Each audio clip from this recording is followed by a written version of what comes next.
आगे के दोहे में कहते हैं, हिया निर्गुण नयन नहीं, सगुण रसना राम सुनाम, मनहु पुरट संपुट लसत, तुलसी ललित ललाम। हृदय में निर्गुण ब्रह्म का ध्यान हो, चित्त में प्रकाशी प्रकाश हो। शास्त्र उपनिषद का कहना है हृदय में 3 चीजें। एक हृदय क्षेत्र की पहली परत पर बाईं तरफ वाला जैविक हृदय नहीं, बायोलॉजिकल हार्ट नहीं, पंप करने वाला नहीं, पंपिंग सेट वाला नहीं। हृदय का मतलब छाती के मध्य स्थान वाला क्षेत्र, रीढ़ की हड्डी के मध्य आपका हृदय होता है, रीढ़ की हड्डी के आगे पीछे नहीं होता। हृदय मतलब अनाहत चक्र। हृदय में चित्त होता है और चित्त की परतों के पीछे होती है जीवात्मा, और जीवात्मा का जो संपर्क होता है वह होता है परमात्मा से। मतलब अंगुष्ठ मात्र परमात्मा जिसे कहते हैं परम ज्योति। गोस्वामी तुलसीदास जी कहते हैं वो परम ज्योति जो सबके पीछे है उसको सामने लाना है। हिया निर्गुण, उस परम प्रकाश परम ज्योति को सामने लाना है। फिर कहते हैं नयन नहीं सगुण, और आँख में भगवान का सगुण ब्रह्म साकार छवि रहे।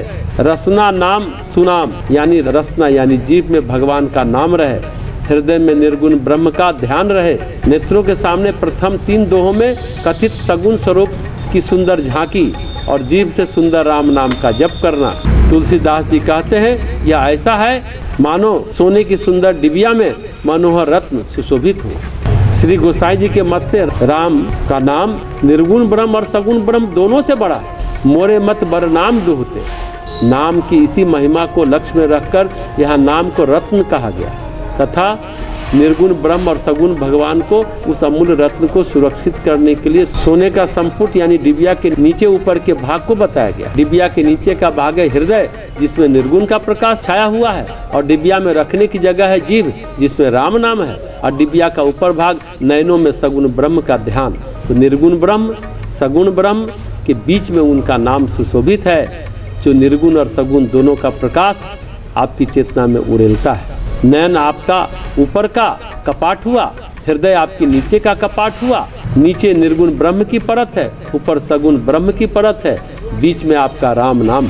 इस दोहा को अगर और गहराई से समझने की कोशिश करें तो यह है लोक चक्र, संसार चक्र को तोड़कर आत्म प्रतिष्ठा की विधि बता रहे हैं गोस्वामी तुलसीदास। इसमें एक चीज़ और है, गोस्वामी जी के जो गुरु थे रामानंदाचार्य जी, ये काशी के जितने महात्मा हुए हैं कबीर आदि सभी रामानंदाचार्य के समुदाय में आते हैं। ये सब विशिष्टाद्वैत को मानने वाला समुदाय था। विशिष्टाद्वैत दर्शन को भी इस दोहे में गोस्वामी जी बता रहे हैं। इतने गूढ़ दोहे हैं। विशिष्टाद्वैत का मतलब है पहला संसार का घटनाक्रम, एक राम दशरथ का बेटा, एक राम घर घर है लेटा, एक राम है जगत पसारा। जब गोस्वामी जी कहते हैं नैना नहीं सगुन, तो एक नाम है जगत पसारा। सिर्फ उसमें नहीं, मनुष्यों में, स्त्री पुरुष, बिल्ली बंदर सभी में एक राम है घर घर लेटा, यानी सब मनुष्य जीव मात्र स्त्री पुरुष सभी में। गोस्वामी जी कहते हैं सिया राम मैं सब जग जानी, केवल स्त्री पुरुष ही नहीं, भालू बंदर भी जो घर घर में लेटे हैं वही राम सीता है। कन्या और पुत्र यानी कि समस्त विश्व में व्यापक राम। एक राम विश्व बने हुए हैं। विश्व मतलब धरती, आकाश, पेड़ पौधे, जंगल, जमीन, ये विश्व है। एक राम जीव की प्रजाति में है, वो राम सगुण राम है।